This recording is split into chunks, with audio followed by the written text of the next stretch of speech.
નદંભના પાખંડ સત્ય બોલીશ હૃદય નીચોવી નીચોવીને વાત કરીશું હૃદય નીચોવી નીચોવીને. મિત્રો, દરેક જનરેશનમાં વડીલો અને યુવાઓનો વચ્ચે ગજગ્રાહ સંઘર્ષ ચાલ્યો છે. દરેક જનરેશનની અંદર આ ગજગ્રાહ આપણને હંમેશા જોવા મળે છે. ઘરડા ગાડા વાળે આવી બધી કહેવતો પણ પ્રચલનમાં છે.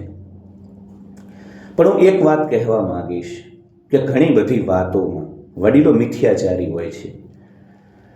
એમની અંદર એક જે મિથ્યા અહંકાર, ભારતના વડીલોમાં ખૂબ અહંકાર, કોઈની વાત ન સાંભળવી, પોતે જે માપદંડો ઉપર, સિદ્ધાંતો ઉપર પોતાના જીવનની સ્વતંત્રતાને ભોગવ્યા વગર એક ગુલામ જીવન જીવ્યા એવું આવનારી પેઢી પણ જીવે એવો સતત એમનો આગ્રહ હોય છે. મિથ્યાચારી છે. હું જોઉં છું ઘણા વડીલો જ્યારે એમના છોકરા છોકરીઓને ફરવા જવું હોય, કશુંક એમના શોખની વસ્તુઓ કરવી હોય ત્યારે એમના માટે ખર્ચો થઈ જાય છે.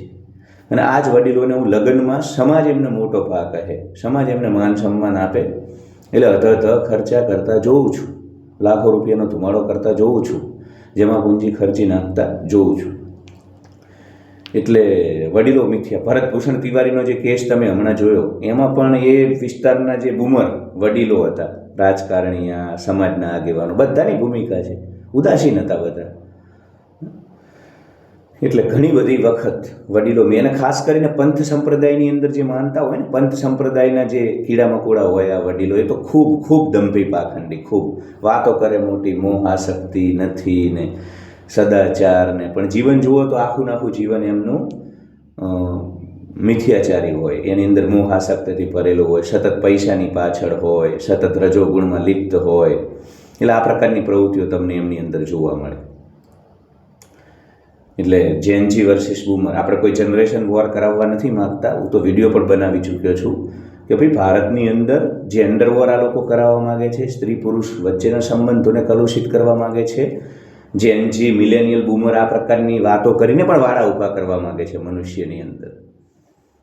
એ વાત સત્ય છે. આપણે એજન્ડાઓને ફળીભૂત નહીં થવા દઈ છીએ. એક સમાજના રૂપે, સંસ્કૃતિના રૂપે એક રહીશું. પણ વડીલો ઘણી બધી વાર, ખાસ કરીને પંથ સંપ્રદાયના વડીલો, પંથ સંપ્રદાયમાં જે માનતા હોય ને, વાતો કરે મોટી મોટી ને સતો ગુણ ને, પણ હકીકતમાં જુઓ તો સ્વાર્થથી ગંધાતું એમનું મોટું હોય.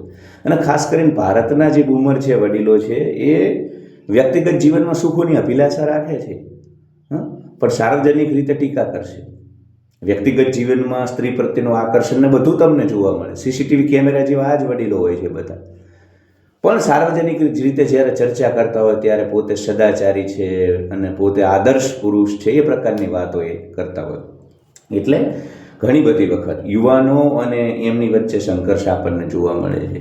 એટલે હું ખાસ કરીને કહીશ કે સાચી વાતોમાં બરોબર છે, પણ મિથ્યા વાતોની અંદર, જેમાં એ પોતે પોતાનું જીવન નથી જીવ્યા, એ માત્ર રેટ રેસની અંદર રહ્યા છે, એ માત્ર ને માત્ર ભારતના સામાજિક માળખાઓમાં ફસાઈને જીવ્યા છે. ત્યાં ફસાઈને તમારે જીવવાની જરૂર નથી.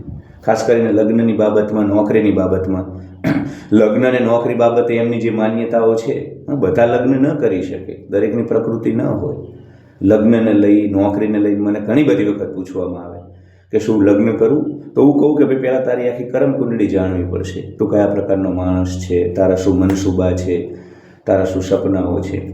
તો આવા વખતે જે આપણા વડીલો છે, એ કોઈ પણ છોકરો છોકરી 18 વર્ષનું થાય પરણી જ જાય, એ માળખામાં જતું જ રહે, એ ખોટું.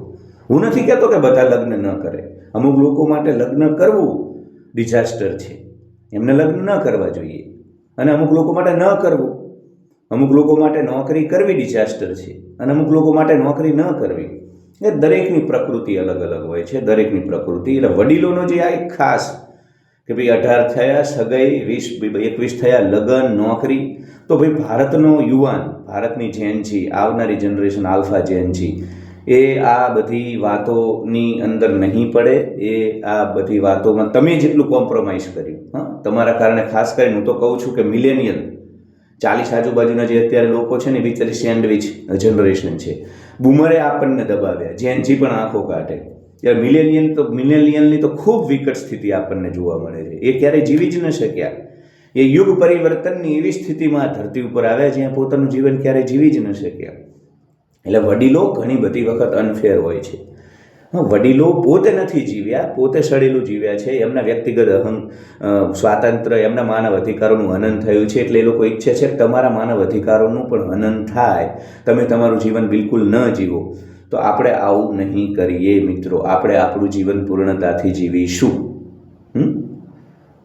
બધી વાતે એ સાચા નથી હોતા, ઘરડા ગાડા વાળે એ બધું બરોબર છે, પણ વર્તમાન સમયની અંદર ભારતીય બૂમરની વાત આવે, ભારતીય વડીલોની વાત આવે તો ખુલીને કહીશ કે એ પોતે ગુલામ રહ્યા છે, એ પોતે મૂડીવાદનો શિકાર બન્યા છે, ભારતની સડી ગયેલી સામાજિક વ્યવસ્થાઓનો શિકાર બન્યા છે, અને ખુદ ઈચ્છે છે કે તમે પણ તમારા સપનાનું ગળું ઘોંટી નાખો, તમે કોઈ અલગ ચીલો ન ચાતરો.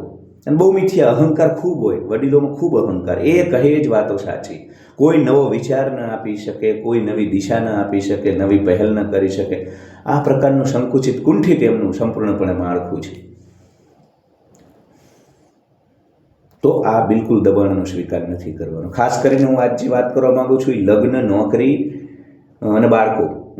લગ્ન કરવા કે ન કરવા, નોકરી કરવી કે ન કરવી, અને બાળકો પેદા કરવા કે, આ ત્રણ વસ્તુની અંદર ભારતના વડીલો કોઈ પણ પ્રકારે, તમારી આર્થિક સ્થિતિ સારી ન હોય, તમે બે પાંદડે ન હોય, સારી રીતે ધન અર્જિત ન કરતા હોય, તમારે બાળકો પેદા ન કરવા જોઈએ. ભાઈ આ દુનિયામાં કોઈ નવા જીવને લાવીને હેરાન કરવાનો, એક એ હાડમારી ભર્યું સંઘર્ષવાળું જીવન આપવાનો તમને કોઈ અધિકાર નથી. એટલે આવા સમયે એમની વાત નથી માનવાની. લગ્નની બાબતે પણ તમે તૈયાર નથી, તમે હજુ કશું એક્સપ્લોર કરવા માગો છો. નરેન્દ્રભાઈ હવે લગ્ન કરીને એક જગ્યાએ રહ્યા હોત તો, યોગી આદિત્યનાથ એક જગ્યાએ રહ્યા હોત તો, એટલે એવા લોકો માટે લગ્ન ન કરવા અથવા તો આ વ્યવસ્થાઓથી હટવું બધું. દરેક માણસ અલગ અલગ છે ને ભાઈ, તમે જોઈ લો, તમે બુદ્ધિજીવી છો, તમે અલગ છો, તમે હટકે છો, તમે કંઈક અલગ કાર્ય કરવા માગો છો, તો આ બધી વસ્તુ તમારે. નોકરી ઘણા લોકો કરી જ ન શકે, એની પ્રકૃતિ જ ન હોય, એ કોર્પોરેટમાં નરકમાં જવું, એ ગુલામી કરવી ન થઈ શકે એનાથી. તો આવા સંજોગોમાં પણ વડીલોની જીદ હાનિકારક છે, અને એવું પણ નથી. આ ત્રણેય વસ્તુ ઘણા બધાને કરવી જોઈએ. બાળકો જેને 200 વીઘા જમીન હોય અને વારસદાર જોતો હોય એને કરવા જોઈએ, 2-3 પેદા કરવા જોઈએ. એટલે નોકરી, બાળક, લગ્ન બધા માટે એક સરખું ન હોય. ઘણા મને એવું પૂછે, એનો કોઈ એક જવાબ નથી. સ્થળ, કાળ, દેશ, પરિસ્થિતિ, તમે કયા સમાજમાં છો, તમારો સામાજિક પરિવેશ શું છે, તમારી આર્થિક સ્થિતિ શું છે, એને આધીન મિત્રો આપણે નિર્ણય લઈશું. એને આધીન આ બધું હોય. એનો કોઈ એક એબ્સોલ્યુટ જવાબ નથી. એક જવાબ નથી કે બધાને કરવી જ જોઈએ લગ્ન, કે બધાએ નોકરી કરવી જ જોઈએ, કે બધાએ બાળકો પેદા કરવા જ જોઈએ, કે બધાએ ન કરવું જોઈએ. એવું ના હોય. તમે કયા પ્રકારના વ્યક્તિ છો, અને આ ત્રણેય વસ્તુને લઈ અને વડીલોની જીદની સામે તમારે હારવાનું નથી. હું ખુલ્લું કહું છું, એમને તમારું ઘર ચલાવવા આવવાનું નથી, તમારો સંસાર ચલાવવા આવવાનો નથી. તમારા સપનાનું જીવન જીવવા માટે, મોટું જીવન જીવવા માટે, ઊંચું જીવન જીવવા માટે ઘણી વખત એકલું રહેવું જરૂરી છે. એટલે જ ભારતમાં સંન્યાસની પરંપરાઓ હતી. ભારતમાં સંન્યાસની પરંપરાઓ શું કામ હતી? કે તમારે કોઈ એક દિશામાં જવું હોય, ફોકસ ટાઈમ જોતો હોય, એક દિશામાં જ્યારે તમારે આગળ વધવું હોય ત્યારે તમારે જરૂર છે ભાઈ ફોકસ ટાઈમ આપવાની. એટલે એ વખતે એ લોકોની જે સલાહો છે, આ જે વાતો છે, એ બિલકુલ તમારા વિરુદ્ધમાં કામ કરે છે. એટલે એ વખતે તમે એમને નહીં માનો. વડીલોની બધી વાતો, કારણ કે એમની બધી વાતો તમારા જીવનની સ્વતંત્રતાને ખતમ કરવાની. એ પોતે દબાઈને સપનાઓનું ગળું ઘોંટી ભારતના ચાડી ચુગલીવાળા, ઈર્ષ્યા દ્વેષવાળા સમાજમાં પોતાનું જીવન નથી જીવી શક્યા, ને એ પણ ઈચ્છે છે કે તમે પણ ન જીવો. આ નગ્ન સત્ય છે મિત્રો, આ નગ્ન સત્ય છે. એટલે તમારે એમની વાતો માનવાની નથી, બિલકુલ પણ તમે માનશો નહીં.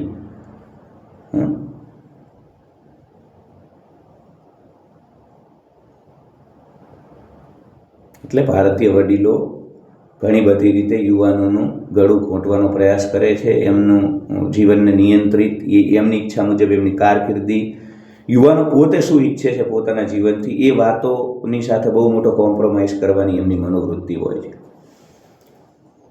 અને ઘણા બધા યુવાનો, ઘણી બધી ટેલેન્ટેડ દીકરા દીકરીઓના જીવન આ લોકોની જીદના કારણે રોડાય. અને એ લોકો સાધારણ જીવન જીવ્યા, દમ ઘૂટી જાય એવું વ્યક્તિ સ્વાતંત્ર્ય વગરનું, અને એવું વ્યક્તિ સ્વાતંત્ર્ય વગરનું જીવન તમને જીવવા માટે પ્રેરે છે, બોલે છે. એ બિલકુલ આ દબાણને વશ થવાનું નથી, બિલકુલ એમનું સાંભળવાનું નથી. તમને ગમે એ જ કરવાનું છે.